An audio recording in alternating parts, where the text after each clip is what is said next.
All right, so have you ever like scrolled through the internet and kind of felt like you only see the tip of the iceberg?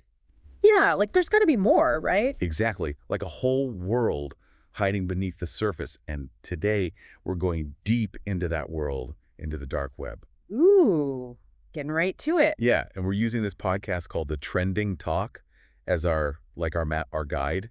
Okay. They cover all sorts of mysterious internet stuff. Oh, I know the trending talk. I've heard a few of their episodes are really good at uncovering those like hidden corners of the internet that most people don't even know exist. Yeah, and they have some seriously creepy stories about the dark web, like stuff that makes you wonder if it's real or not. Right. And that's the thing about the dark web, right? It's shrouded in so much mystery that it's easy to get caught up in the sensationalism. For sure. But it's important to remember that there are real dangers too. Yeah, you have to approach it with like a critical eye. Absolutely. We Yeah. can't just take everything we hear at face value. Okay, so the Trending Talk shared a few stories from people claiming they found some seriously unsettling things on the dark web. Oh, Like one that really got to me was about this guy named Richard. okay.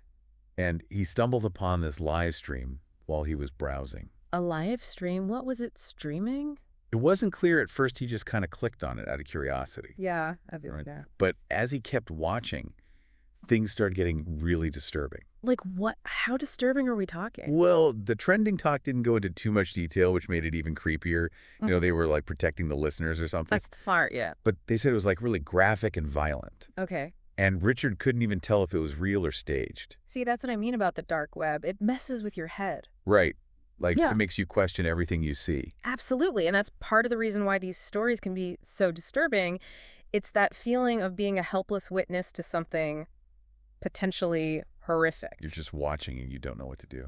Exactly. And that kind of psychological impact can be really powerful. Yeah, it's like a form of manipulation almost. Yeah. Like, are they trying to scare us or are they just messing with us? It's hard to tell what their motives are.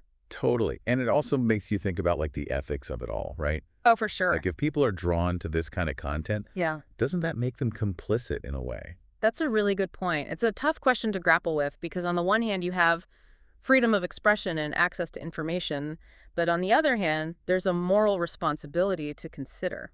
Absolutely. It's a gray area for sure. Yeah, a very, very dark gray area. Okay, so another story the Trending Talk shared was about this guy named Lee. Okay.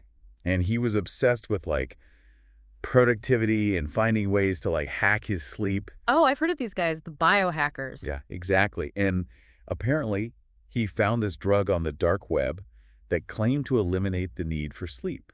No way, a drug that stops you from sleeping. Yeah, crazy, right? Well, I mean, I guess if you think about it, there are stimulants out there that can keep you awake for a long time, but to completely eliminate sleep, that sounds dangerous. Yeah, and it turned out to have some pretty horrific side effects. Oh no, what happened? The Trending Talk didn't get into specifics, but they said it was like really bad, like physically and mentally. Ugh, that's terrifying. The dark web is like a marketplace for all these unregulated substances, and you never really know what you're getting. Right, like it's all about taking these huge risks for some perceived benefit. And in Lee's case, it sounds like the risks far outweighed any potential benefit. Yeah, for sure. Like a cautionary tale almost. Right. It's like a reminder that sometimes those shortcuts just aren't worth it. It makes you think about like all those products we see advertised online promising, quick fixes or miracle results. Oh, yeah, totally. It's like the same idea. It's all about being critical of what we see and hear. And especially when it comes to our health. Absolutely. Our health is not something to gamble with. All right, so they had one more story that I just couldn't shake. Okay, I'm ready. This guy found this search bar on the dark web. A search bar, like Google. Kinda, but way creepier. How? So he claimed that whatever description you typed into this search bar, Uh-huh. it would show you images of deceased people who matched that description.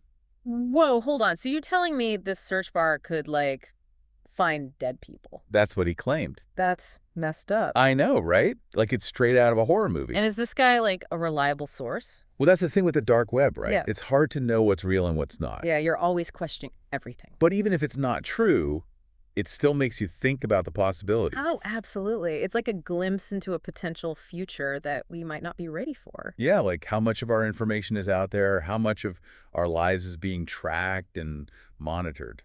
It's a valid concern, especially with all the advancements in facial recognition and surveillance technology these days. Right? Like could someone with the right skills and access use those tools to create something like that search bar? It's definitely possible, and that's a scary thought. It is. It makes you think twice about data privacy and security. For sure, we need to be more aware of how our data is being used and who has access to it. Okay, so the Trending Talk ended their episode with a warning about the dark web. Right, because it's not all fun and games. Yeah, they were pretty straightforward about it. They said it's a dangerous place. And they're not wrong. Yeah. I mean, we need to be critical of what we hear online, but it's important to remember that even though the dark web is hidden, its consequences can be very real. Exactly. It's like there are real people behind those screens, and real lives can be affected. It's a good analogy. It's like venturing into an unknown forest, right? There's a sense of adventure and excitement. Yeah. But you need to be prepared for the dangers. I like that. And you need a good guide. Yeah, exactly. Which hopefully we've been for you today. So after hearing all this, what are your thoughts on the dark web? Is it just a digital boogeyman or something more? I mean, it's definitely both. It's a place where our darkest fears can manifest, but it's also a reflection of our own curiosity and our desire to explore the unknown. Right, and it makes you question how much we really know about the internet. Yeah, like what else is lurking beneath the surface? That's for us to keep digging for, I guess. And remember, be careful out there. Stay curious, but stay safe. That's the key. Until next time. Yep.